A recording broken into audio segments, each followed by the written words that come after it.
Attention, le code de la route cache souvent des questions pièges. Aujourd'hui, on passe au crible 10 thématiques essentielles, de la mécanique aux sanctions lourdes. Est-ce que tu feras un sans faute? On vérifie ça tout de suite. Première question. Face à un ordre d'arrêt d'un agent, je refuse d'obtempérer et je mets des vies en danger. Quelles sont les peines maximales encourues? Réponse A, 5 ans d'emprisonnement. Réponse B, 2 ans d'emprisonnement. Réponse C, 75 000 € d'amende. Réponse D, 15 000 € d'amende. Vous avez 20 secondes pour répondre. Il y a plusieurs réponses possibles.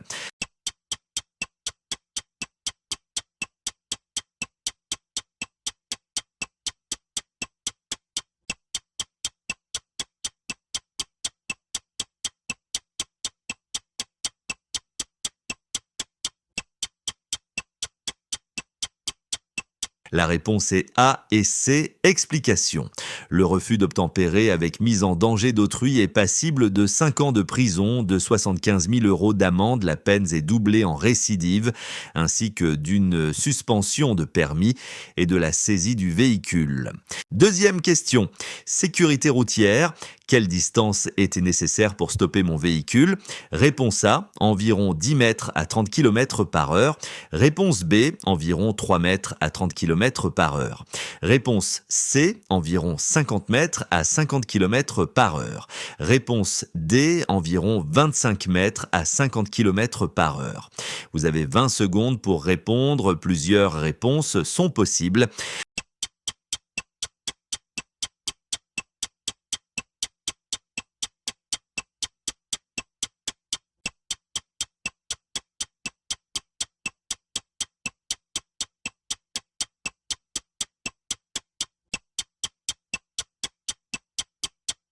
La réponse est là, A et D, explication. La distance d'arrêt totale prend en compte le temps de réaction et le freinage. À 30 km par heure, il vous faut environ 10 mètres pour vous arrêter, alors qu'à 50 km par heure, cette distance grimpe à environ 25 mètres. Troisième question, quelles sont les sanctions prévues par la loi en cas de non-respect de l'arrêt absolu à un panneau stop?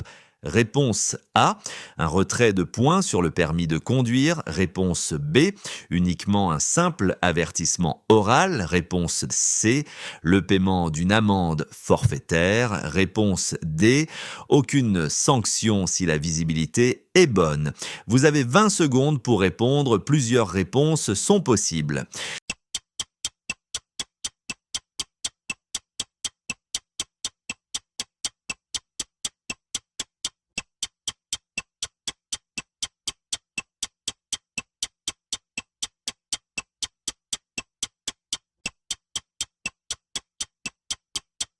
Réponse correcte.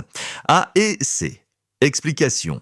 Le non-respect de l'arrêt à un panneau stop entraîne systématiquement une amende et un retrait de points car l'arrêt doit être total et marqué, peu importe la visibilité.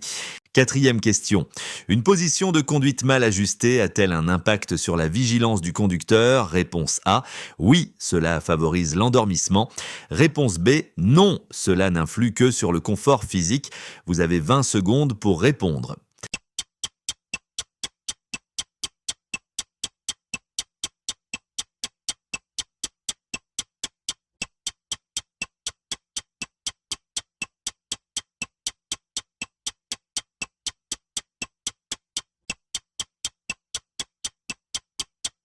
Réponse correcte A. Explication. Être mal installé au volant crée un inconfort qui accélère la fatigue, augmente votre temps de réaction et multiplie les risques de somnolence sur les longs trajets.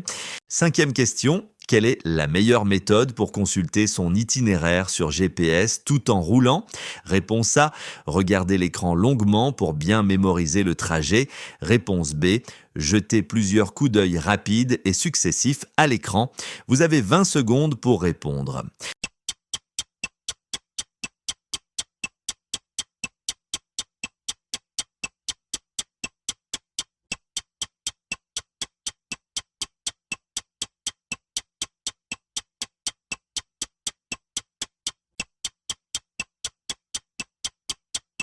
Réponse correcte B. Pour ne pas quitter la route des yeux trop longtemps, privilégiez le guidage vocal et ne consultez votre écran que par brèves intermittences. Sixième question. Quels sont les impacts d'une utilisation excessive de la climatisation en voiture? Réponse A.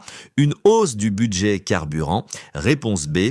Une amélioration de la puissance moteur. Réponse C. Une augmentation des émissions polluantes. Réponse D. Aucun impact notable sur l'environnement. Vous avez 20 secondes pour répondre. Il y a plusieurs réponses possibles.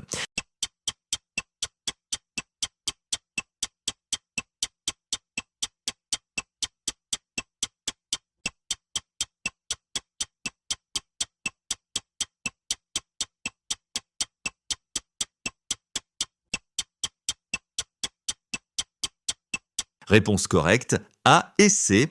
Bien qu'elle améliore la vigilance en régulant la température, la climatisation doit être utilisée avec modération car elle entraîne une surconsommation de carburant et pollue davantage l'atmosphère. Septième question. De combien le mélange alcool et cannabis multiplie-t-il le risque d'accident mortel? Réponse A par 9, réponse B par 19, réponse C par 29, réponse D par 39. Vous avez 20 secondes pour répondre.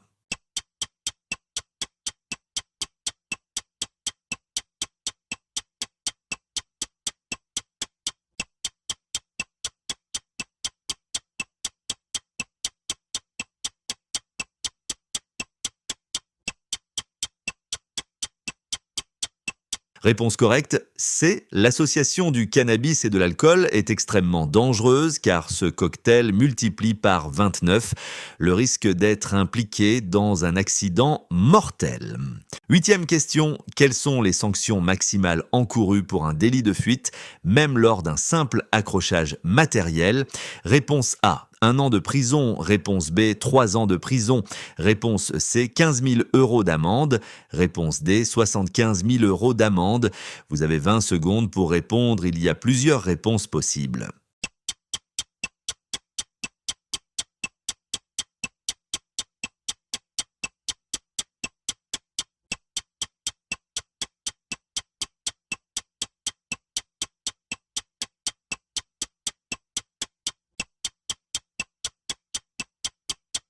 Réponse correcte, B et D.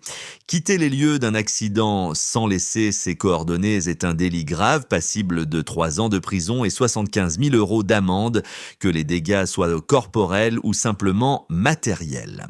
Neuvième question, la neige a cessé de tomber et la visibilité est redevenue correcte. Est-il autorisé d'utiliser ces feux de brouillard pour être mieux vu à l'avant? Réponse A, oui. Réponse B, non.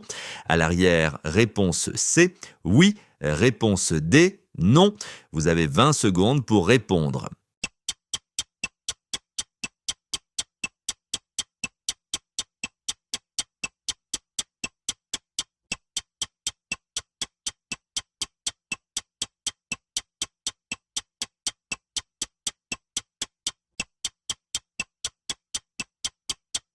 Réponse correcte, B et D. Lorsque la visibilité est bonne, il est interdit d'allumer les feux de brouillard avant ou arrière, car ils risquent d'éblouir les autres usagers. Utilisez plutôt vos feux de croisement pour rester visibles sans gêner. Dixième question, quels sont les risques immédiats d'un niveau d'huile moteur insuffisant? Réponse A, une surchauffe thermique du bloc moteur. Réponse B, une simple augmentation de la consommation. Réponse C, une casse moteur irréversible par grippage. Réponse D, aucun risque si le trajet est court. Vous avez 20 secondes pour répondre. Il y a plusieurs réponses possibles.